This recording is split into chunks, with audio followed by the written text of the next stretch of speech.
So, servus Leute, was geht ab und willkommen zu einer weiteren Folge Garage Time.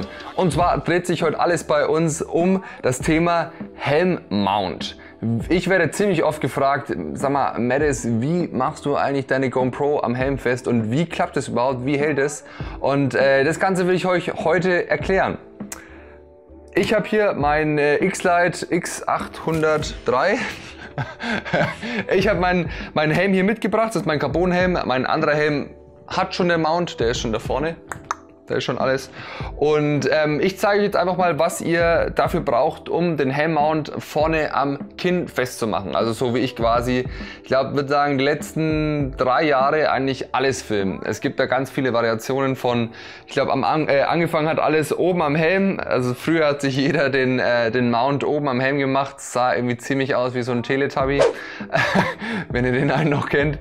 War ziemlich lustig und war von der Aufnahme her eigentlich auch viel zu hoch, also konnte man eigentlich nicht gebrauchen.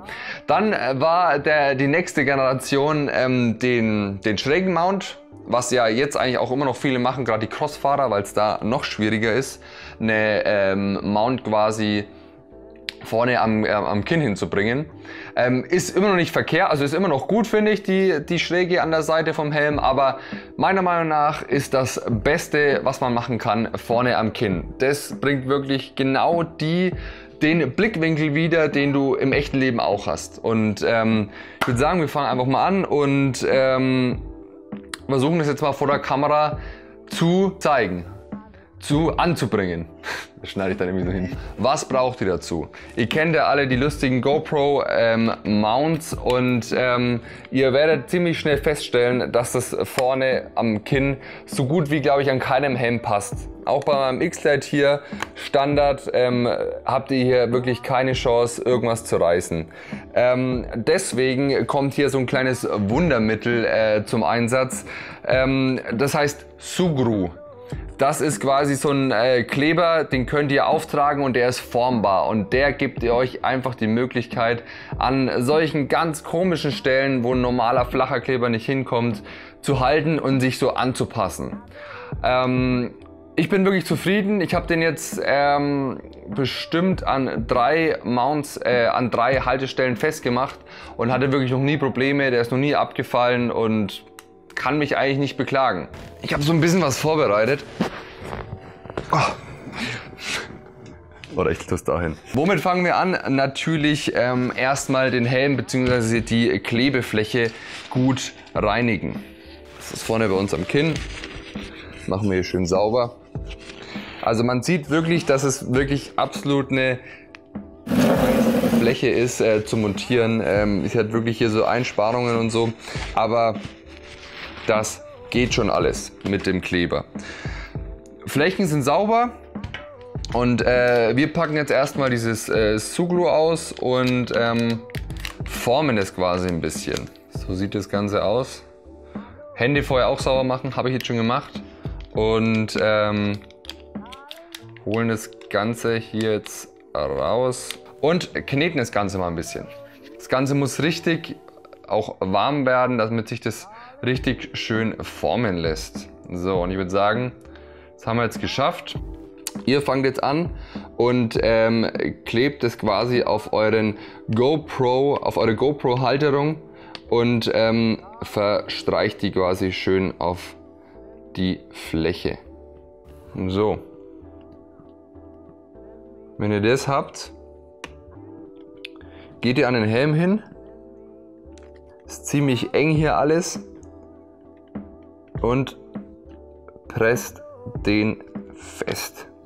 So, ich nehme mir da immer, ihr braucht einfach ein Stück Karton. Ich nehme mir einfach von der Verpackung was. Ihr seht schon, da kommt jetzt ordentlich wieder was raus.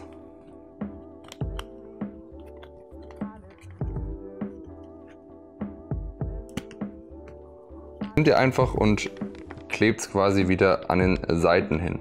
Das schaut im ersten Moment ziemlich unkoordiniert aus, aber das kommt alles mit der Zeit. Ihr tut es jetzt einfach immer weiter verfeinern und dann wird es auch noch richtig ordentlich, also nicht wundern. Am Anfang ist man immer ein bisschen skeptisch, ob das alles so hinhaut. Aber das kommt alles mit der Zeit. Übrigens, den Kleber habe ich in meiner Videobeschreibung verlinkt, falls ihr den direkt kaufen wollt. Den gibt es bei mir in der Videobeschreibung als Link. Mit der Karte könnt ihr es einfach schön verstreichen, dass das hier einen schönen Abschluss hat. Ich habe ja noch ziemlich viel am Finger. Und ihr versucht es einfach hier unten schön zu verstreichen. Immer daran zu denken, dass ihr es auch richtig fest drückt am Helm, dann quetscht sich nämlich in die Ecken, wo es noch fehlt. Eine halbe Stunde habt ihr Zeit, bis es wirklich fest wird. Geht noch auf, Gott sei Dank. Also es kann ruhig ein bisschen länger dauern, nehmt euch da Zeit. Es ist schon wichtig, dass es schön in allen Ritzen quasi drin ist. Vergesst immer mal nicht, ein bisschen wieder drauf zu pressen, dass sie auch wirklich anliegt. Ich habe mir jetzt hier auch sowas aus Metall, muss dann natürlich sauber machen vorher, genommen. Komme ich da besser hin, weil da hat sich noch so ein bisschen was versteckt. Ganz wichtig, das müsst ihr wirklich komplett rausmachen, sonst kriegt ihr natürlich die andere Seite nicht rein. Das klebt quasi, also ich kann mal sehen auf der Kamera, unter dem Winkel ist das. Also da verstecken sich noch ein paar Reste und das versuche ich quasi mit dem Ding jetzt wieder rauszumachen. Sonst habt ihr am Ende Probleme, eure eigentliche GoPro reinzustecken. Hier an der Seite ist auch noch was. So, dann haben wir jetzt hier wieder so einen kleinen Rest und stopfen den eigentlich wieder in die Seite rein. Und das macht ihr, bis ihr schöne Seitenflächen habt. Es gibt sicherlich Helme, da ist es noch einfacher und es gibt Helme, da wird es noch schwieriger sein. Da müsst ihr einfach mal gucken und euch rantasten. Aber ich glaube, wenn man da so ein bisschen den Dreh raus hat, gerade mit so einer Kartonkarte, ist immer schön zu verstreichen. Ja, es ist nicht 1000%ig in der Mitte, sehe ich gerade. Ist auch nicht weiter so schlimm. Das fällt dann am Ende eh nicht auf. So. Der letzte Feinschliff. So, ich würde sagen, das schaut schon mal ganz gut aus. Jetzt machen wir quasi mit dem Tuch noch ein bisschen die Feinheiten weg, dass keine Kleberreste an dem Mount dran bleiben, beziehungsweise am Helm. Gut, ich meine, da kann man sich jetzt natürlich auch verkünsteln, das kriegen bestimmt andere auch noch besser hin, da bin ich mir ganz sicher. Aber so wie ich es jetzt gemacht habe, erfüllt es auf jeden Fall seinen Zweck und schaut, finde ich, ziemlich edel aus und ziemlich schlicht. Wenn man jetzt so schaut und auf den ersten Blick wird man gar nicht erkennen, dass man jetzt so eine hässliche GoPro-Mount die ganze Zeit am Helm hat. Von daher schaut das Ganze ja schon mal richtig gut aus. Jetzt kommen die Helmflächen. Da gehen wir nochmal mit Silikonentferner nochmal schnell drauf. Passt bloß auf, dass jetzt nicht mehr an den Kleber selber kommt. Checkt auch wirklich, ob die Funktionen vom Helm auch wirklich noch gehen. Ich weiß, bei mir geht es jetzt ein bisschen in den Kleber rein, aber da habe ich jetzt quasi einmal so eine Mulde drin und die kann dann ja einfach aushärten. So, ich würde sagen, wir sind mit der Mount bzw. mit dem Kleber fertig. Das schaut schon mal alles ganz gut aus, kann man sich sicherlich auch noch verkünsteln bzw. schöner machen, aber für meine Zwecke langt es auf jeden Fall. Ich zeige euch in Zwischenzeit,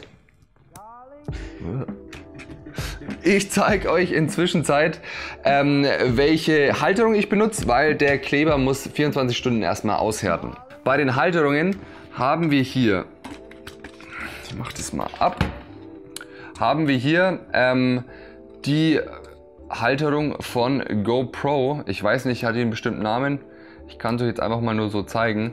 Das ist die mit dem geraden Hals nach oben. Habe da auch so eine ganz normale Schraube benutzt, um das Ganze ziemlich clean abzuschließen. Nicht wundern, meine Hände sind noch dreckig. Und dann von meiner GoPro Hero 5 den ganz normalen Outdoor-Rahmen quasi. Und so schaut es dann fertig aus. Gibt einen ziemlich cleanen und simplen Look und ihr habt da hier nicht tausende Variationen von GoPro-Armen. Das Ganze, also nicht wundern, meiner ist übrigens auch noch kaputt, aber hält trotzdem noch. Macht ihr so dran und könnt dann auch noch vom Winkel verstellen. Winkel ist auch ganz wichtig, weil je nachdem, was ihr fahrt, ob ihr Supermoto fahrt, im Kart hockt oder Supersportler, habt ihr natürlich immer einen anderen Kopfwinkel. Deswegen ist das auch immer zu beachten, dass ihr den variieren könnt. Und ich würde sagen, das schaut doch schon mal ganz gut aus. Ist quasi genau so wie mit meinem, den ich gerade bearbeitet habe. So, und das war's dann auch schon wieder mit dem Video. Falls ihr euch für die Kleber interessiert, die gibt es in ganz vielen verschiedenen Farben, habe ich unten in der Videobeschreibung verlinkt. Falls ihr euch mein Video gefallen hat und ihr es interessant fandet, lasst es mich wissen, gebt einen Daumen nach oben da, abonniert meinen Kanal. Wenn ihr es selber ausprobiert habt mit meinem Tipp, schreibt doch einfach mal in Instagram, wenn ihr ein Bild postet, irgendwie Maddest Garage Time oder so, würde mich auf jeden Fall freuen. Und bis zum nächsten Mal, bis dahin, Peace.